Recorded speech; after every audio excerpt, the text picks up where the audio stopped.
Hi, I'm Ben, and in this video I'll be giving you an in-depth look at a sample library I created called Shadow Strings. In the first part of this video, we'll go over each of the controls in the interface, and in the second part we'll check out all the sounds. The patch panel gives you access to all the sounds in the library. Most patches contain a handful of articulations. You can choose these articulations with the white dots or using key switches.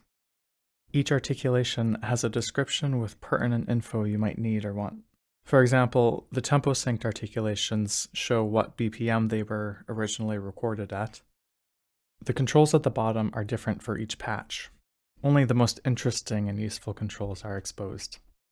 The blue slider adds sub, and the yellow slider adds distortion to crunch the high and low sounds together. On the bottom, there are basic controls for envelope, delay, reverb, and EQ. If you want to customize the delay and reverb, there are more controls under the cog.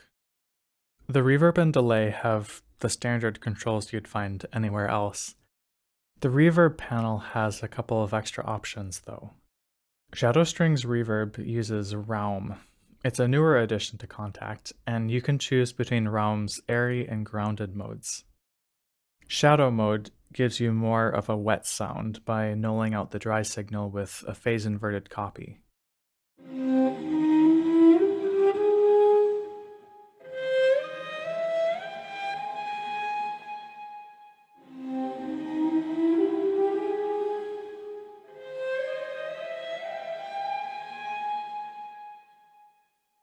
There are also menus from which you can choose a handful of presets. The EQ's cog menu has 3 routing options. With post distortion, EQ happens after the yellow slider's distortion. EQing the distorted sound might be useful if you want to tame it or maybe accentuate the sizzle.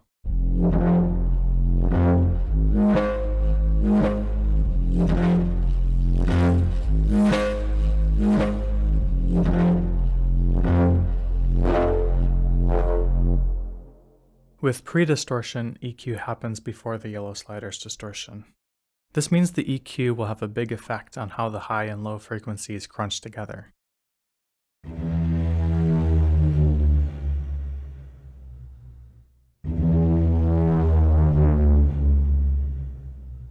The last option is called Pre-Distortion Don't Affect Sub. There's a decent amount of low end in the samples.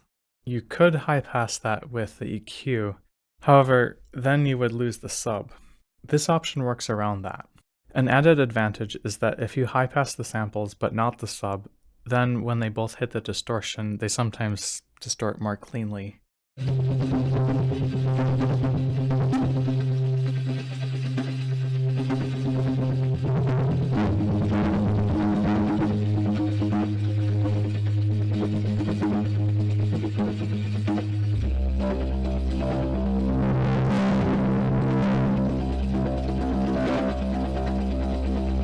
Using the interface's controls, you can get a wide range of sounds. It can be distracting to have to familiarize yourself with a new interface while writing music though. This is why I made the NKI presets. The NKI presets are organized into 2 main folders, Basic and Designed. The basic presets are useful if you want a more natural, unprocessed sound. You can add your own delays, reverbs, and EQs to the chain after Contact. The designed presets were made to demonstrate how far the samples could be pushed using the built-in effects and controls. Neither of the sustain articulations use vibrato. This gives them a colder, more ominous sound. All of the interest was generated by subtly changing the bow's speed, pressure, and placement over time. For the gentle articulations, random frequent bow changes create a gently undulating texture. Whisper layers in the ponticello from each of the 3 cellos. The subs are pitched down versions of the samples.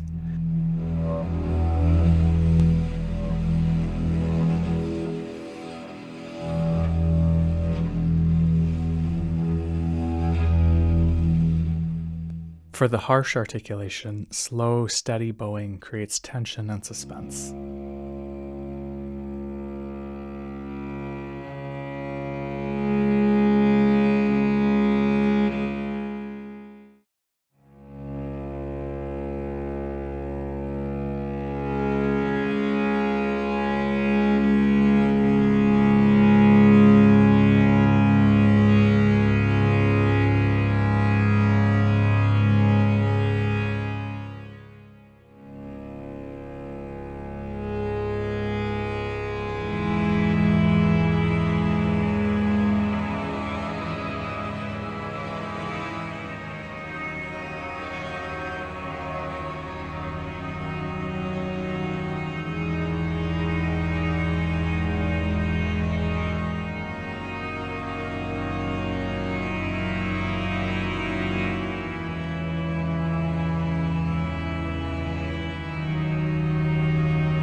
Cello 1 was made in 2018 by a maker in Minnesota named Frederick Bethke. It has a refined sound which projects cleanly.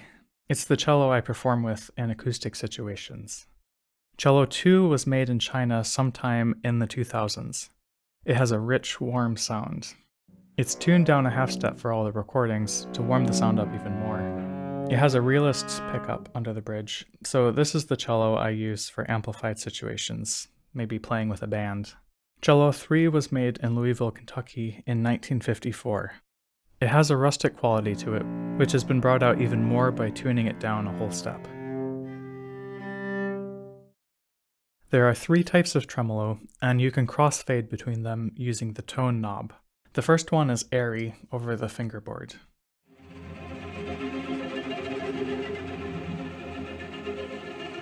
The second one is healthy, halfway between fingerboard and bridge.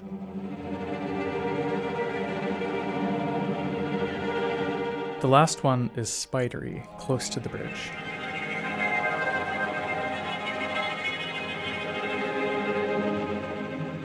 The sub is made using a sine wave whose volume is modulated by a slow LFO.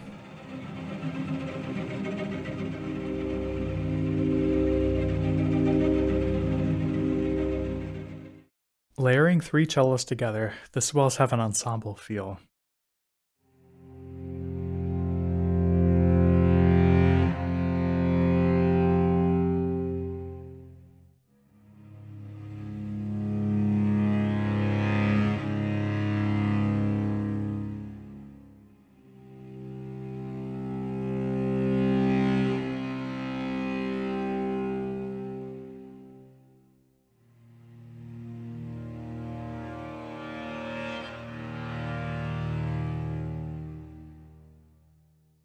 The 2-bar swells have a bow change.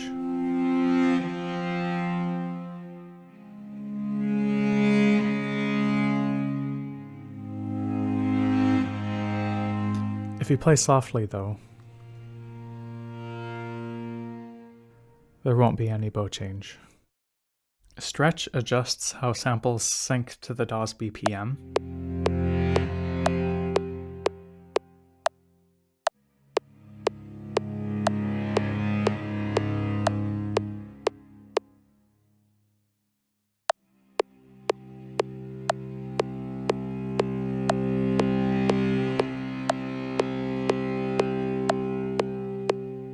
Because there's no vibrato in the samples, time stretching them this much actually sounds okay.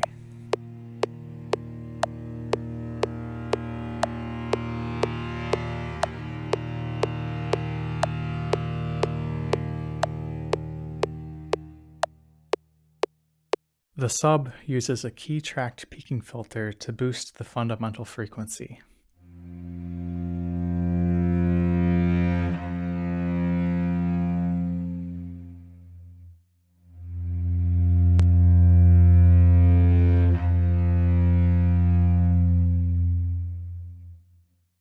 Turn on legato, and when you play overlapping notes, new notes will start however far into the sample the old notes were.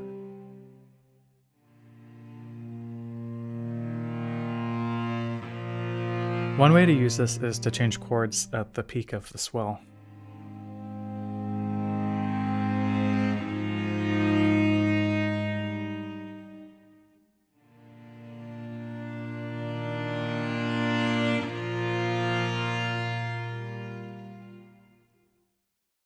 The whisper articulation is a swell created by sliding the stick of the bow across the strings. This technique creates an indistinct tone as if the cello is whispering.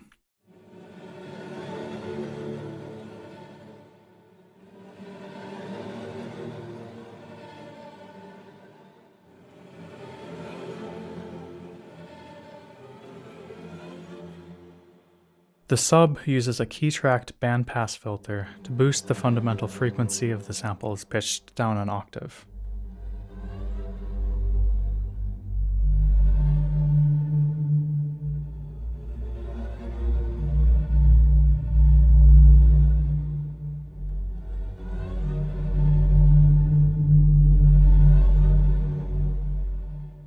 The 3 knobs at the bottom mix together copies of the samples in different octaves.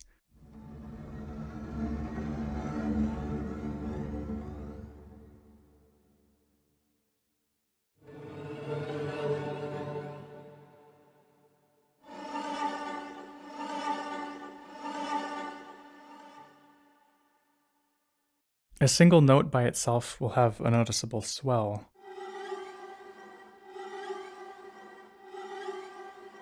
If you turn all these knobs up and play chords though, all the voices blur together to make a hazy wash of sound.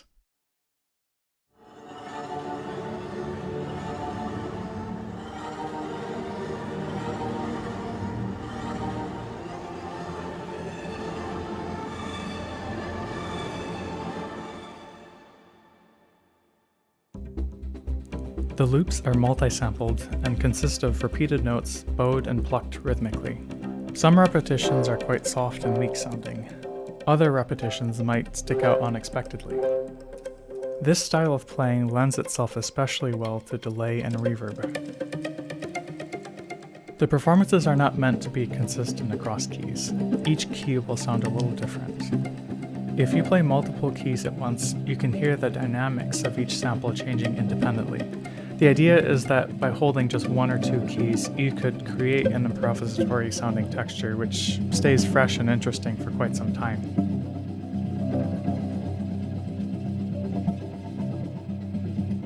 Stretch adjusts how samples sync to the DAW's BPM. Samples can be stretched to half speed and double speed. This is handy if you want to avoid time stretching too much at fast or slow BPMs. You can also choose the 0.75 times or 1.5 times speed, and this just turns duplets into triplets.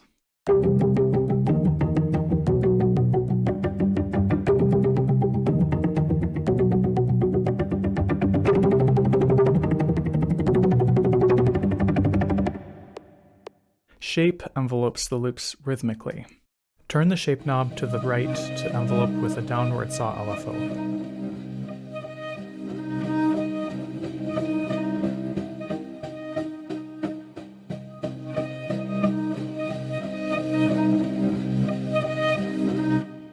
Turn the shape knob to the left to envelope with an upward saw LFO.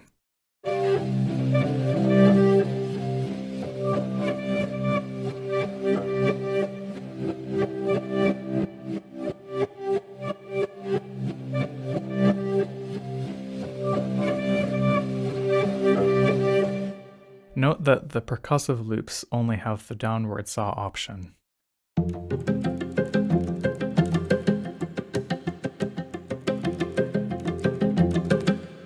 Quantize is short for input quantize. This could be done easily with any DAW, but it's just such a useful function for these particular articulations that I put it in the patch panel for convenience.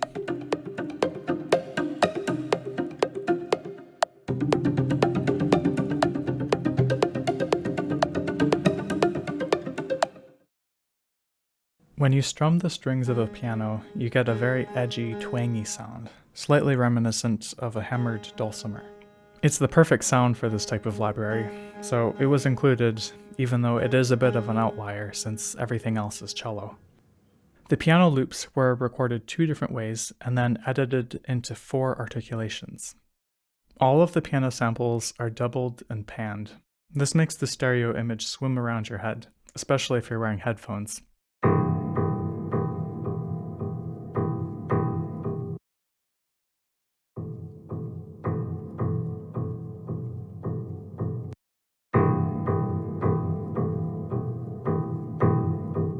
They also sound like they have reverb baked in. This isn't reverb though. Everything was recorded with the sustain pedal down.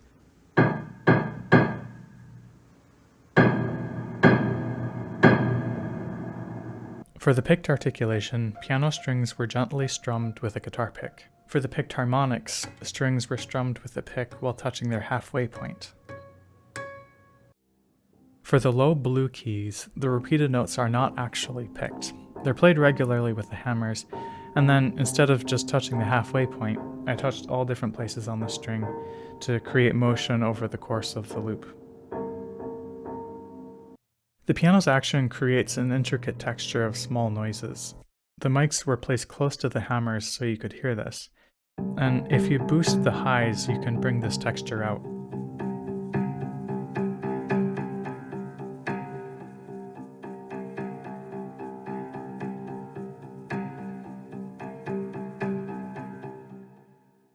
Synth waveforms weren't working as well for a sub, Instead, copies of the sample are pitch shifted down an octave and layered in.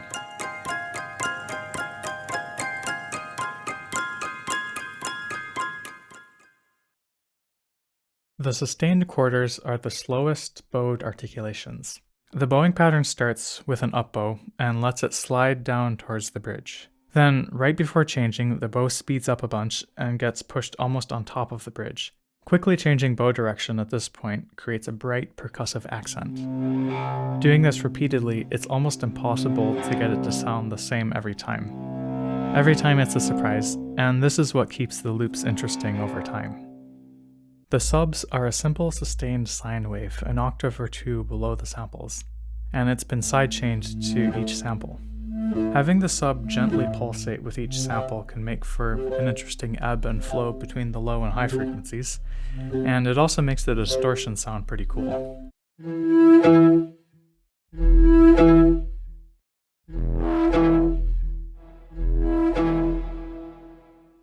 For the gentle articulation, accents coax out random partials more gently.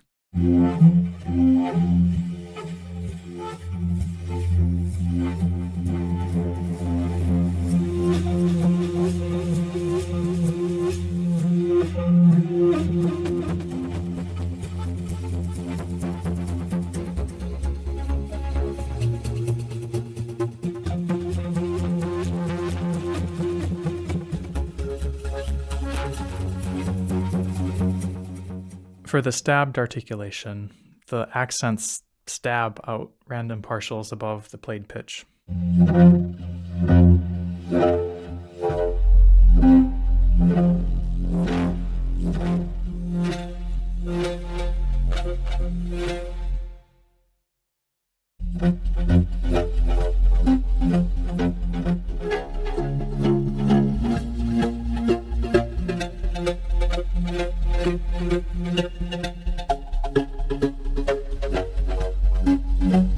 Playing in eighth notes, the bow can be drawn faster and lighter, which makes it possible to put more air in the sound. The brushed articulation has anxious bow changes and a feathery sound.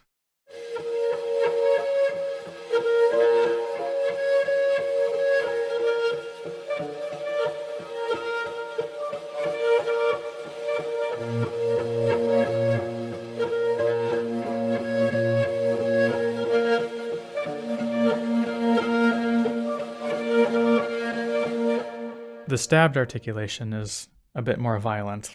Playing close to the bridge, the high partials just really jump out.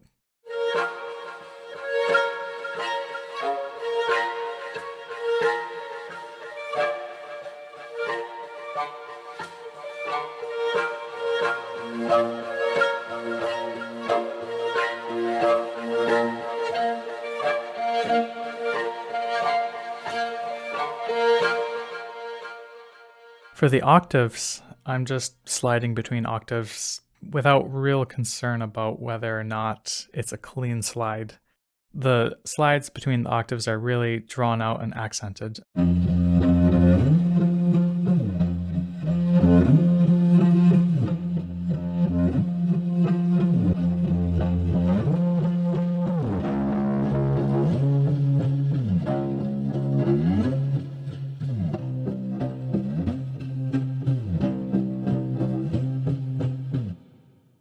When playing in 16th notes, the bow interacts with the string in some unique ways, and bouncing is possible.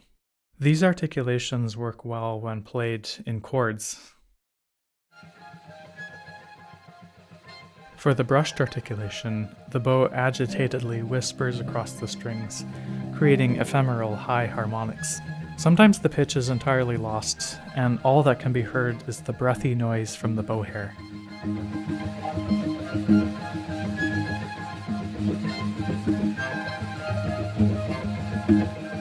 When the bow is kept in close contact with the string while brushing, there's this way to whip the bow around when changing direction, which sounds pretty interesting. It creates this kind of percussive low thump. For the sub, these thumps are recreated with a synth. The overall volume of those synthesized thumps is then sidechained to each sample.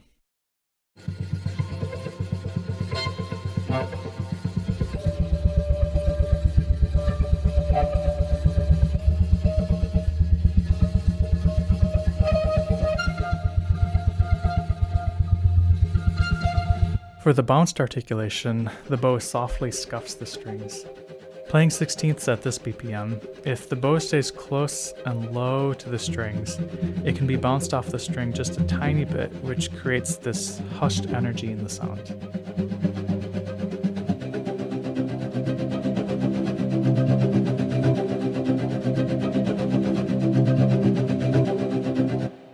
The subsamples were made by using the low sine wave thumps again.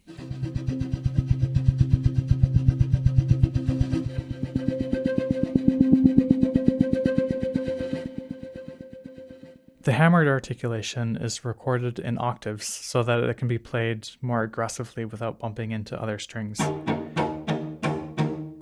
As you can see, it's basically impossible to only hammer like this on one string. The goal was to hit both strings hard enough that they'd slap against the fingerboard every once in a while, adding a bit of extra crack to the sound.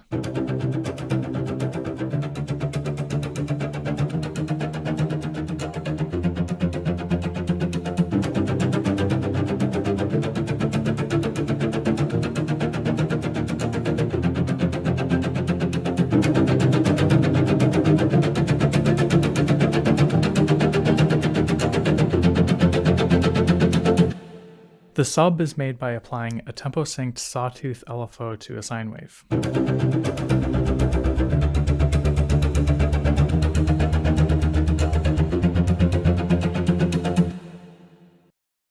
Subs on all percussive cello and piano loops consist of pitched down versions of the samples.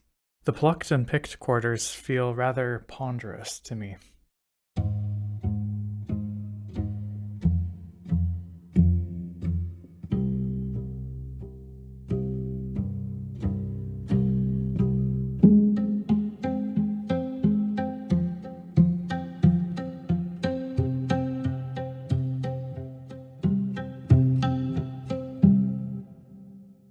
I really like how clean the pick sounds on the high notes.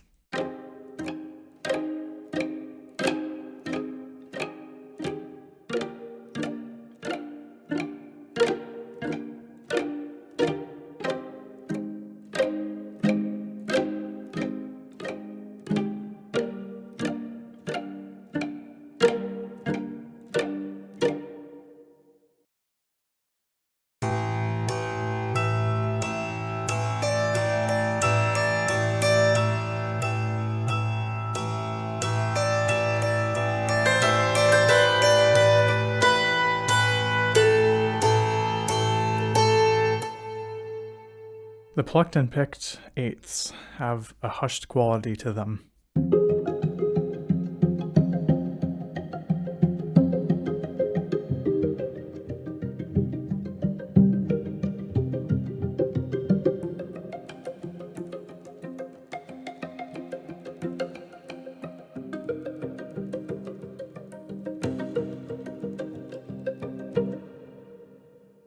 Plucked and picked octaves might seem unnecessary. However, there is just something unique about the octaves being in one take.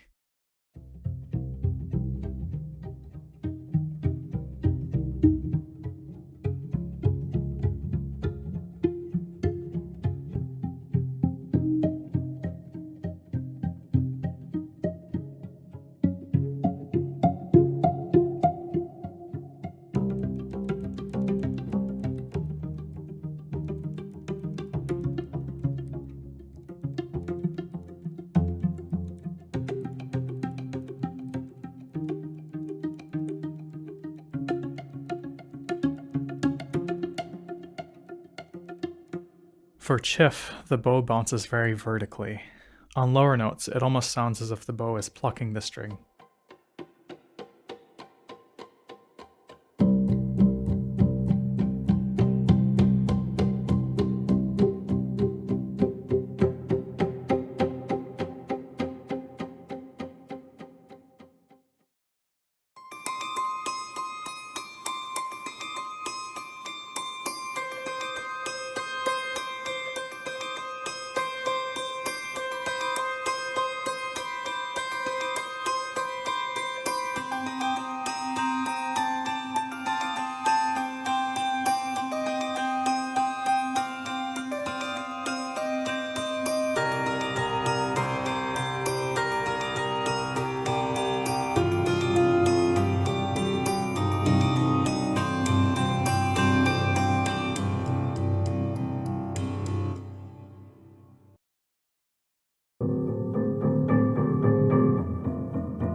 could use the stretch knob to turn duplet articulations into triplets. When playing triplets in real life, though, you just feel the rhythm differently.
It was difficult to play continuous 16th notes accurately, especially with a pick. Instead, they were recorded in groups of 2 with space in between.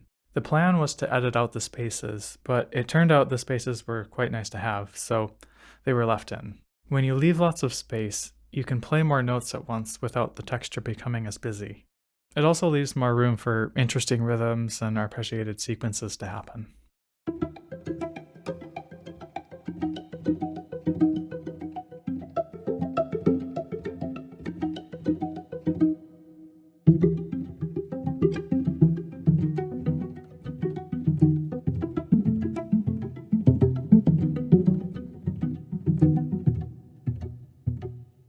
The one exception to this is with the octave plucks. Those do have continuous soft strumming.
For Chug, the bow has no side-to-side motion, and the strings are damped to keep them from ringing at all. It's just all crunch. Chug is useful for layering under other articulations and giving them more grit. There's only one sample in this articulation, and it's stretched over the whole range.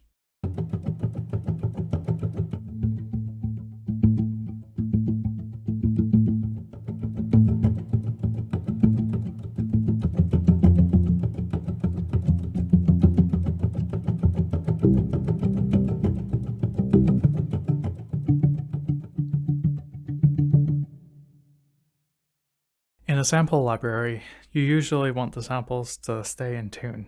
The bends are this library's way to play in the cracks and have expressive intonation. The scoops and leers never comfortably reach the half step above or below.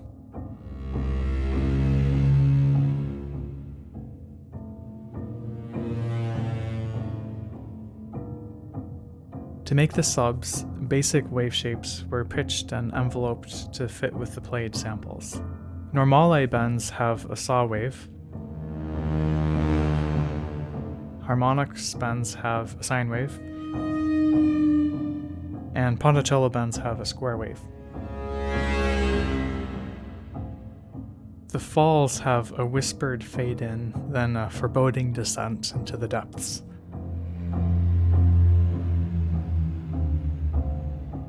There are two dynamics which are mapped to separate octaves on the keyboard.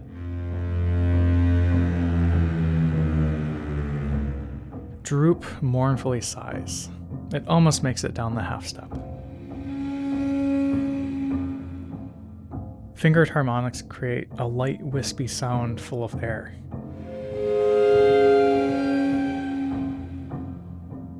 All of the bends could be reversed, and it is kind of entertaining.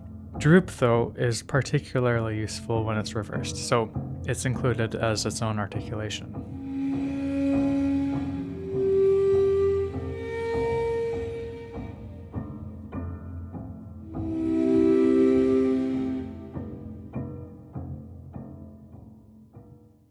There are 2-second, 8-second, and 12-second long risers, each as separate articulations. Different variations are mapped across the keyboard so they can be layered together easily.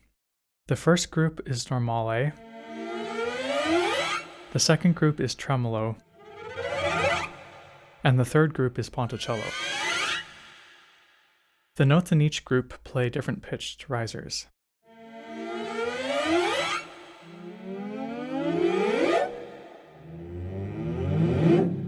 The lowest string of the cello was tuned down an octave to make the lowest pitched riser even lower.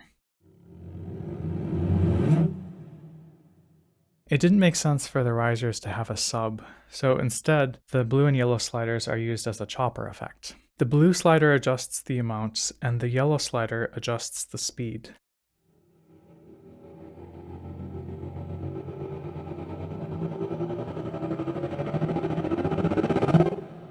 With legato switched on, new risers will start in sync with risers already playing. You could, for instance, start on a low-pitched riser, but then add a higher-pitched one partway through, so the riser would seem to cover a larger pitch range.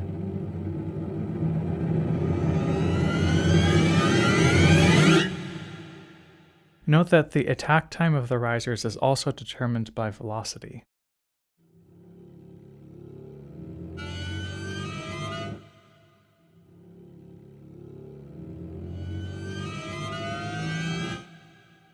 Sample start is useful if you need to shorten risers.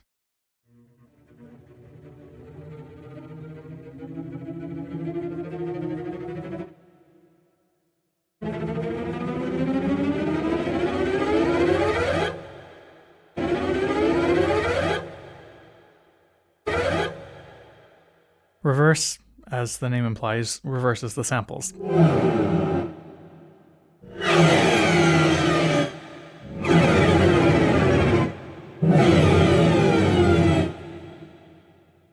There's just one hits articulation.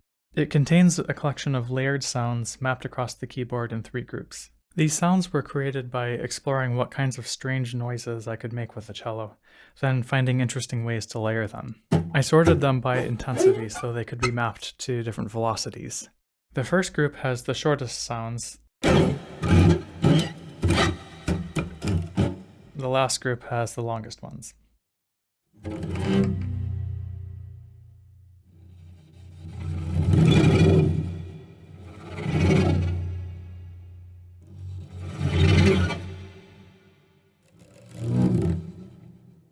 The middle group is somewhere in between.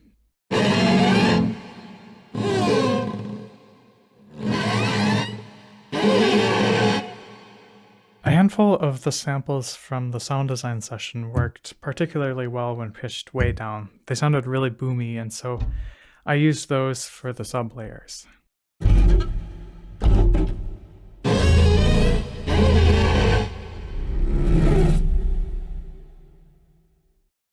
For the reverses, samples of varying lengths are mapped across the keyboard.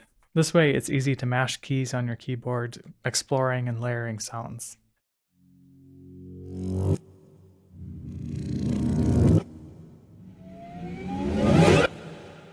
There's a set of 5 unpitched whisking sounds, which are duplicated onto every octave of black keys.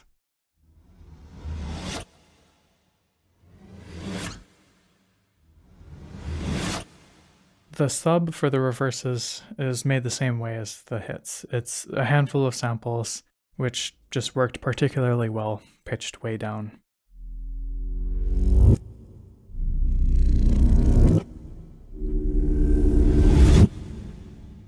The problem with layering different length reverses together is that you would usually want all the samples to reach their peak at the same time. The length knob makes this possible. It introduces silence or starts playback further into the sample so that however long the recording is, it will reach its peak at the set number of beats.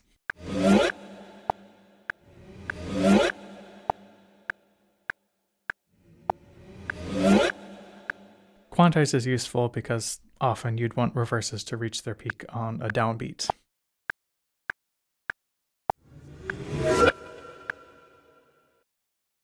Arps are tempo-synced arpeggios, which use a mysterious pattern of minor thirds and half steps played in short fragments.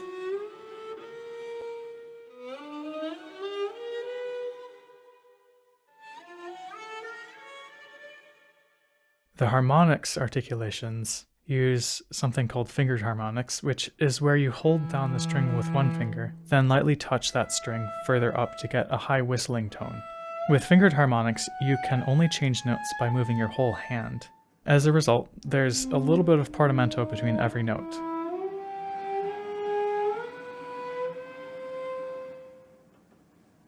The ponticello articulations use a technique where you bow close to the bridge to get a spidery sound.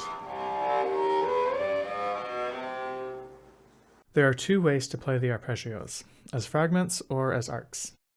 For the fragments, low velocities trigger a fragment going down, and high velocities trigger a fragment going up.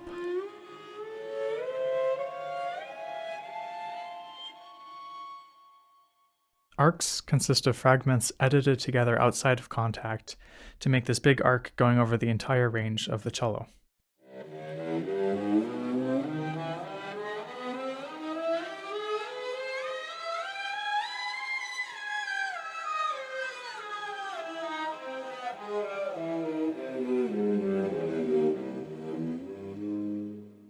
Stretch adjusts how samples sync to the DAW's BPM.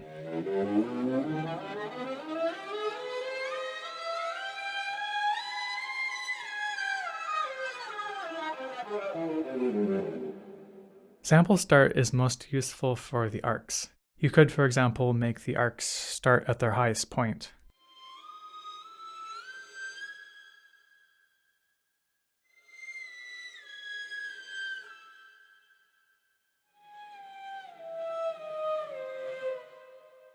The subs consist of the samples just pitched down an octave.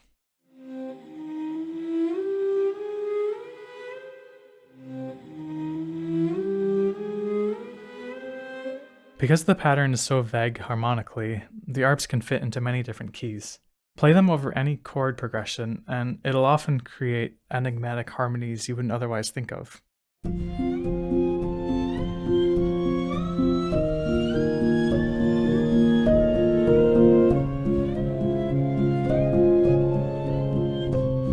you.